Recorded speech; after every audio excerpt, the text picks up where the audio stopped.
פרק 6 של הסדרה, ולסדרה קוראים יש לי שם עכשיו, הקמפינג. זה בגלל שמתאים הקמפינג. אז כולם לקחו את הדברים, וכאלה כל מיני סתם דברים כזה. שיהיה. והם הלכו, אבא שם את הבגד הזה כי הם עכשיו הולכים כאילו לקמפינג או לא עכשיו. קיצור, הבנתם.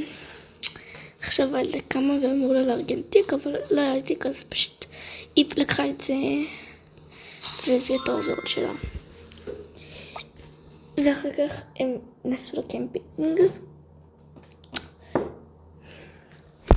אני שכחתי איפה אני בדרך כלל עושה את הקמפינגים, אז זה ייקח קצת זמן, אז כבר חוזרת. אוקיי, הזכרתי איפה אני עושה והגעתי לפה, אז כן. הם גם הזכירו אופניים, אלה האופניים שהם הזכירו.